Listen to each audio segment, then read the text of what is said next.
guys? Terry James, your mortgage guy, here with you once again. I got my buddy Curtis with me. What's your approach on the seller? So the seller says, "Hey, Curtis, I think we can get $950 for this." Yeah. But the appropriate price might be $935. Yeah. How do you go about that process of really showing them? Yeah. Well, first of all, the property might sell at $950, but if you list it at $950, you're probably kicking yourself in the. You're gonna hurt yourself.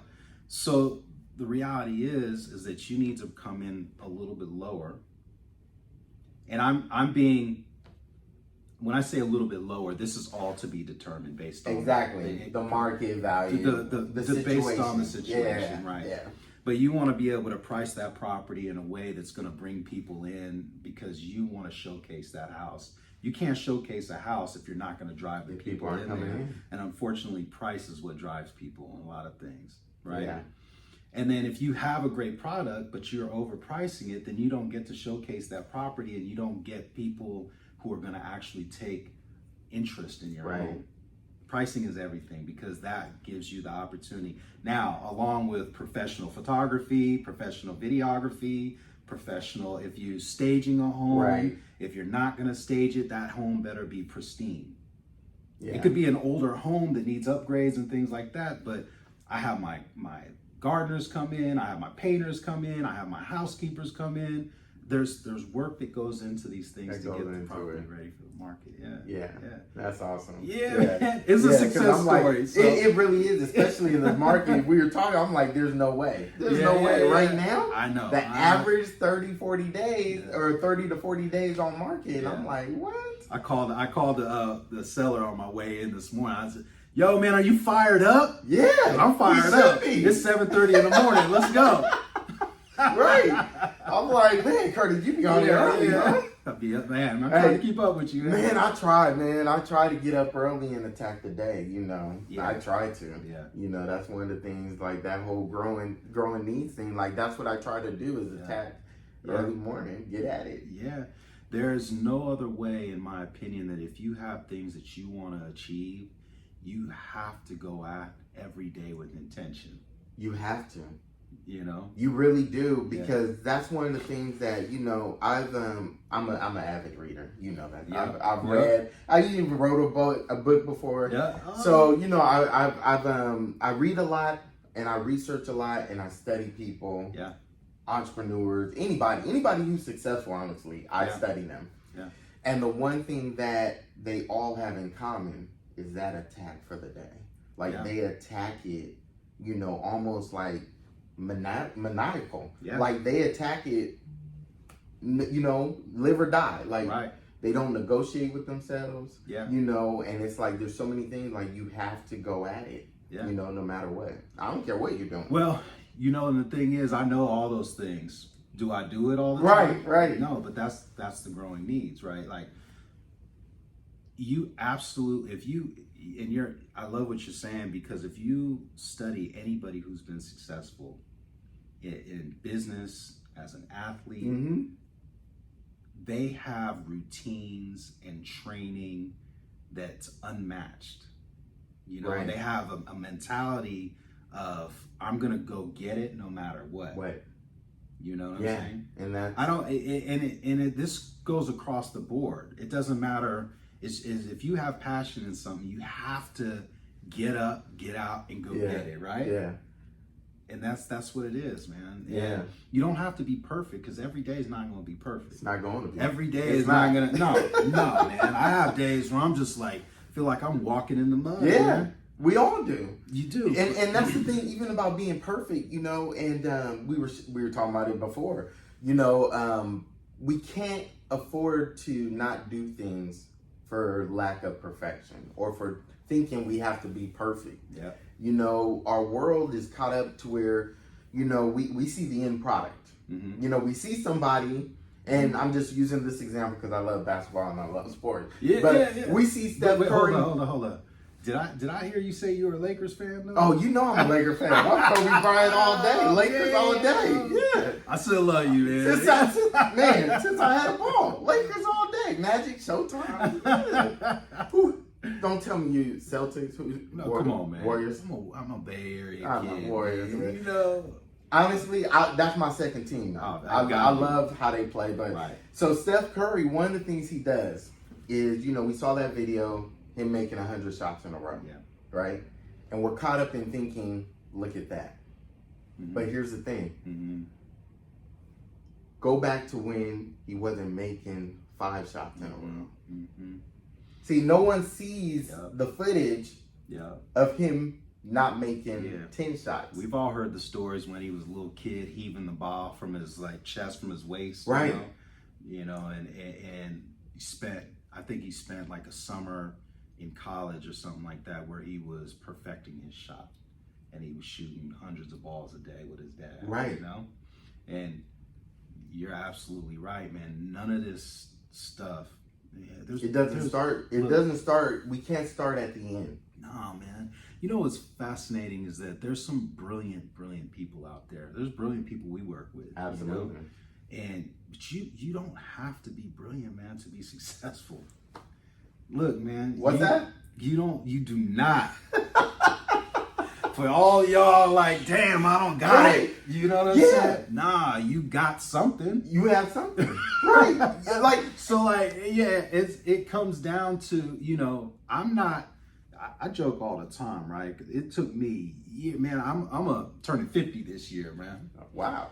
Man, I just graduated college in 2016. I went back, it took me years to get through school. Yeah. And I took a lot of courage too.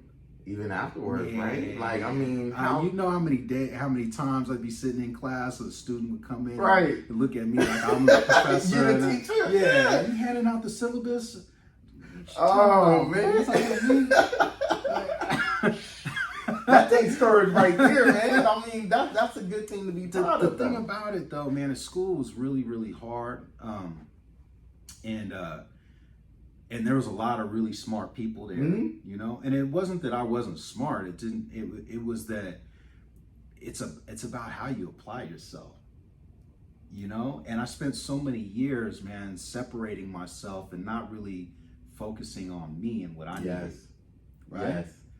So there's a point in time where all of us need to make a decision and to focus on what it is that you're good at, what you're passionate at, or the things that you're not good at and get better at them. Or find the things that you can take that make you closer to your goal, and then put the time in on those things that we need to get better at to grow. That's the thing. We need to put time into it. Yeah. Like, we have to, a lot of people talk about, real estate, loans, whatever it is, you talk about being a great realtor. Right. But how much time are you devoting to that? Right. A lot of people talk about being a singer. I don't care what it is, but what time are you putting into that? Yeah. How much of your day does it consume? Right. Because listen, I'll be honest with you. There's no sleep when you're trying to do something. Nah. When you're trying to be successful, you can't sleep 8 hours a day. Tell me about it. I'm just being real. Like, you can't sleep for 8 hours, get up and think. There can't be an 8 hour sleep. Like, there's not enough time. So how much time are you putting into whatever it is you want to do? That's so important. And I think that's a measurement of how we get to where we want to go. Right. Evaluate. How much time did you really spend today putting into the thing? It's so funny because I was one of those people who was kind of all over the place. I was ripping and running. I could be showing property and then, be here and there. And then I look back during the day and I'm like, what did I really get done? Man, yes. Right. So I started time blocking my days. Yes. Starting at 5 a.m. and I time blocked throughout the day, right? So I still found myself really not completing some of the things that I needed to do. So where I'm at right now is you can time block and you can do all these things, but how are you actually executing? What's your efficiency look like? I know. You talk about executing often. Yeah, because it comes down, it's one of the things that I definitely struggle with, and I know a lot of people do. Of course. is that you have to be able to understand what the optimum goal is for yourself, what's your growing need, Right. and there's levels to how you want to break this thing down to get to the end result. And I've gotten to the point where I take the littlest tasks and I'm working on completing those and taking bigger and bigger chunks as I go until I get to the ultimate thing. Yeah. You know, so everybody, once again, we'll go back to whether it's real estate, finance, right, whether it's running a marathon, right, it doesn't really matter, pounds, right? Yeah, you have to get up every day with intention and work that those skill sets to get to that point. Yeah, you know. So I guess the question would be for you is, I'm really, being a first-time home buyer or a buyer in any kind of way, the biggest thing that I come across, especially with some of the lead generation that the team does that I work on, I get buyers every day that come to me that want to go see a house. Right. But you already know where I'm going with it. Right, go ahead. Right. And they want to go see this $850,000 house. Absolutely, yeah. This thing is absolutely beautiful. Yes. And I'm like, okay, let's go see it. I never turn anybody down. I don't ever ask. Really? I don't. Wow. No. Especially not in my lead generation. If you want to go see a house, okay, what time do you want to go see it? The house is in Vacaville? Oh, okay, I'll come see it. Right. And then I find out if they're approved or not approved. I got you. So my point by bringing this up is that you and I both know that the pre-approval is the most important aspect of preparing to purchase a home. Yes. Can you tell us a little bit about that? It's absolutely essential, and dealing with buyers, because that's mainly who I work with, especially in this market. Refinances is done for a while. But the most important thing is understanding, and you said it earlier, understanding your buying power. And it's so important that we understand upfront, what can I afford?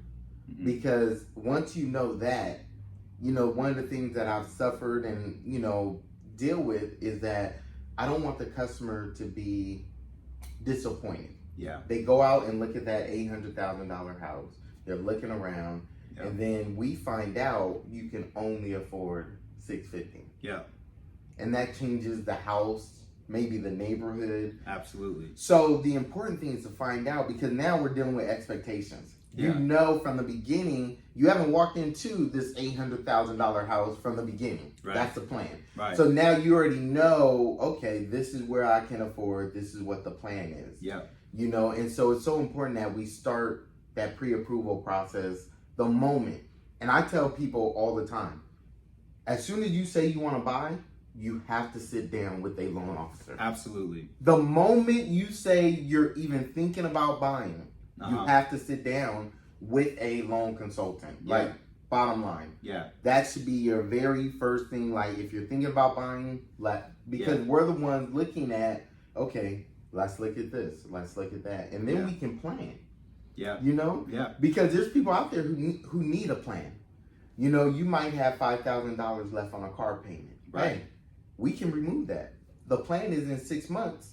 Let's pay it down. Yeah. Self-employed people, and I don't know. I'm sure you work with self-employed people buying homes. Yeah. It's so important that they understand upfront how that works. Yeah. Tax returns, and that's where the plan is. Because I'm chuckling because it's this. I want to buy a home. I'm going to start home searching, but this piece that you're talking about is I can't do me without you. Right. Right. And that's for you first-time home buyers out there. This is where it all begins. Yeah, right. You have to. Yeah. Because it's like we said, and I was talking to a lady 2 days ago, and she said that, okay, I want to get this. Her parents is going to help her get a home, and that's great. But what can you afford? Because they've already been out with the realtor looking at, I think, like 700, and I've looked and I'm like, well, once we sit down, we can't get there. Yeah. And now it's a little disappointment. That's why I prefer, if you're out there, the moment you want to even think about it, you got to contact us and let us know, because We want to set the right expectation, Yeah. and you're not disappointed. Well, and that's why I love to meet these buyers. You know, Right. If I don't know you from a grain of salt, Right. I still want to meet you. I want to be in front of you. I want to understand and get to know you a little bit, because more than likely, either you've started the process or you haven't started the Right. process.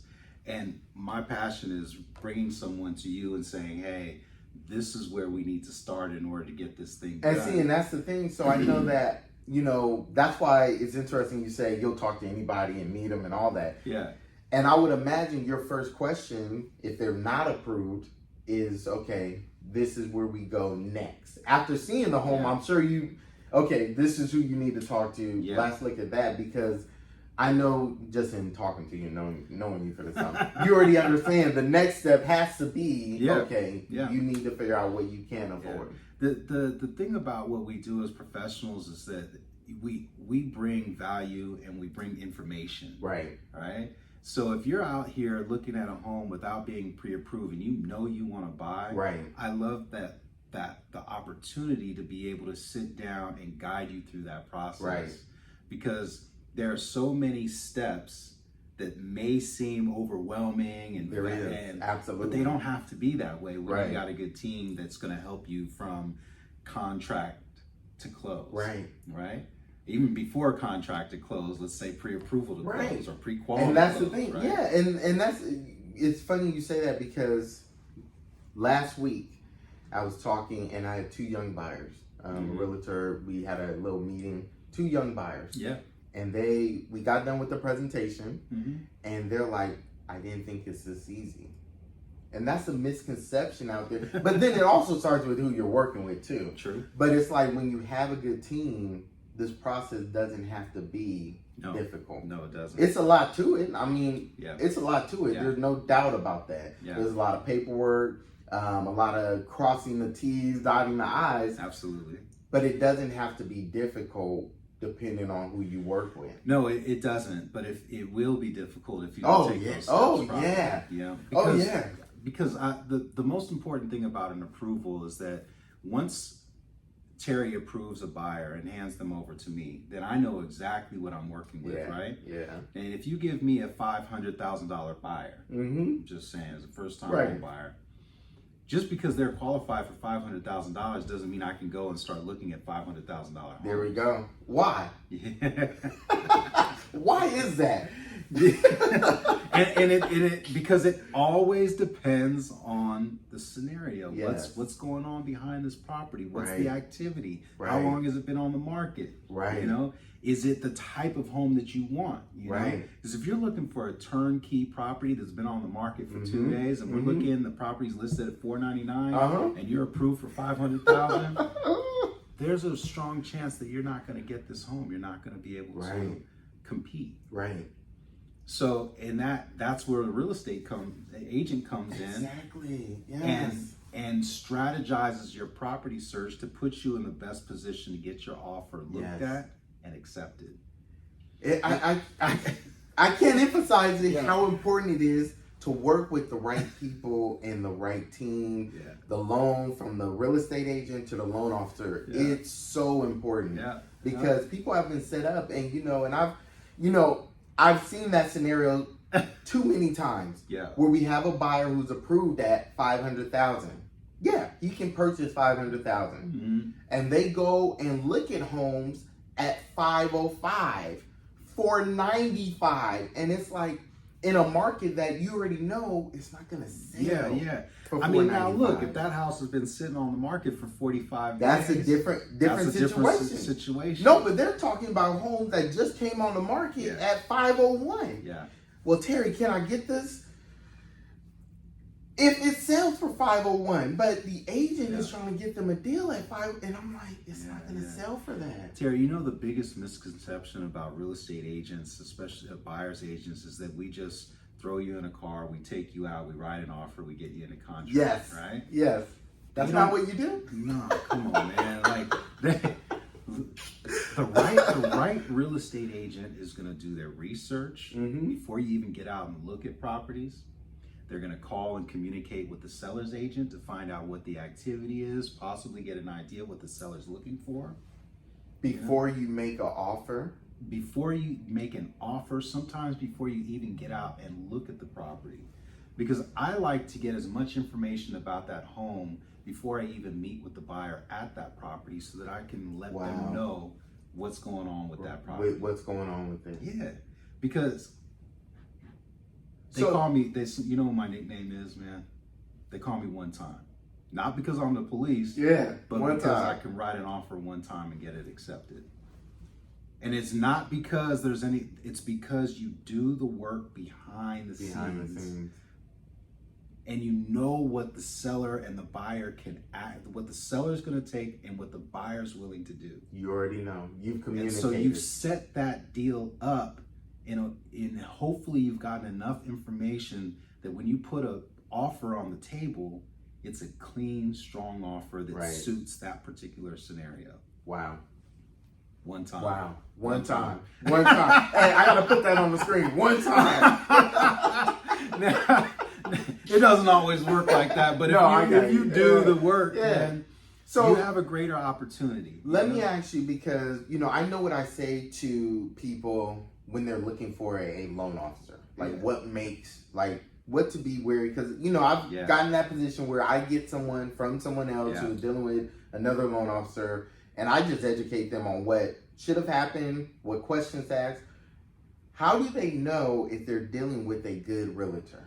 How do they know, like, what would you ask them to ask them? Like, how can they vet a realtor, in your opinion? That's a really good question, man, because I've met rookie real estate agents that are on fire. Mm-hmm. Met senior real estate agents that suck. Right. I've so seen the whole thing too. It doesn't necessarily, it's kind of hard to know, but I think it's a lot of behavior that you see in that real estate agent. Are they picking up the phone when you call? Wow. That's basic. If they don't pick up, are they sending you a message that says, hey, I'm in a meeting, I'm going to call you back in 5 minutes? Right. And do they call you back in 5 minutes?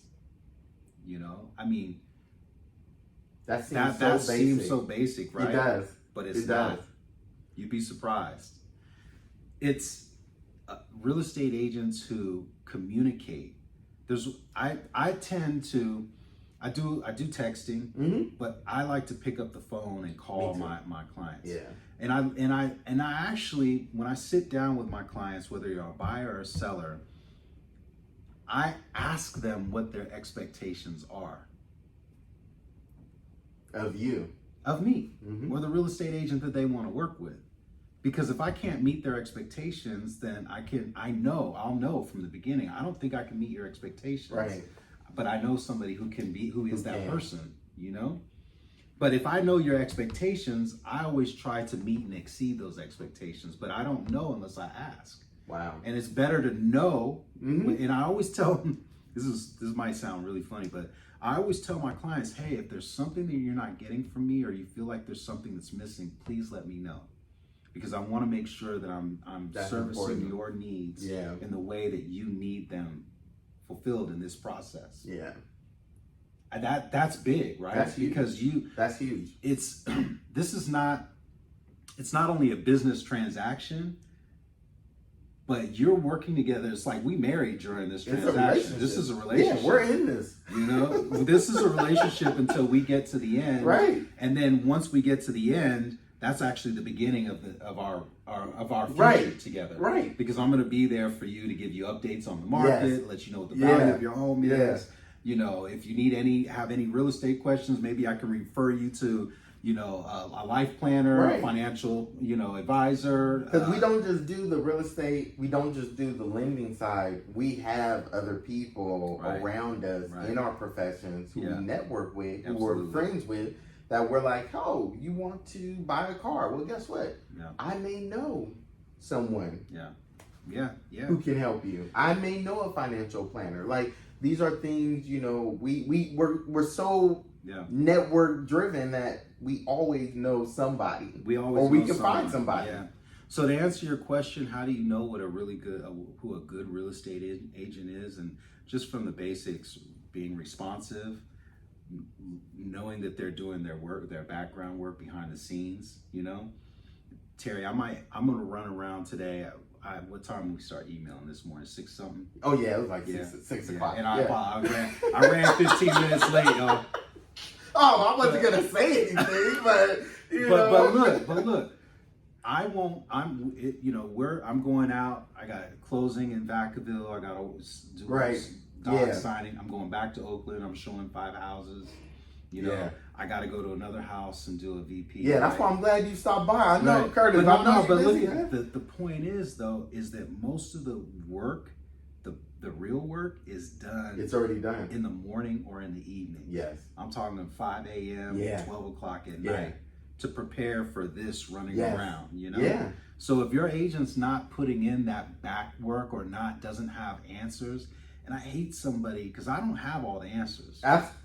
Absolutely not. This is how you know if your real estate agent is not on their game. Mm-hmm. If they got every single answer, man, they're either brilliant or they BSing the hell out you. I would say the other, because listen, there's so much stuff out here. Yeah. I'm sorry. Like, I've been doing this a long time, and I'll tell you right now, I do not have all the answers for certain situations. But you know what? I'm gonna find out. I'm gonna tell you, I don't actually know that. Right. That's a really good question. Right. I'm gonna go get that for you. Right. Give me until 12 o'clock. I'll get back to you. Right. There's too much out here to know everything. And like you said, when I get nervous when somebody has all the answers, that makes me nervous. I'm like, okay. Hey, if you got all the answers, man, I'm trying to be your best friend. I'm like, I get worried about that. I'm like, you should know everything. Yeah. I've been doing this a long time, and you mean to tell me you know it all off the top? Right. That makes me nervous. But yeah. Absolutely. That's a good thing. But listen, Curtis, I know you got to go, man. I really appreciate you stopping by. Man, it was a pleasure. We got to do this again. Yeah. Look, I told you, anytime you want, man, you stop by. We can come up your way. Mm-hmm. I'll bring all the equipment and all that stuff. Yeah. I want to have lunch again, man. I like that, Yeah. So, I really appreciate Terry and, growing these real estate group. We're out here. We're grinding. Yes. You're going to start seeing us, man. And it's not just a business. It's not just love, man. It's a movement. Absolutely. So come and see us. Growing needs real estate. All right, Curtis, you got anything else for us, man, before we go? Man, thank you so much. All right, you guys, until next time, take care. Take care, folks.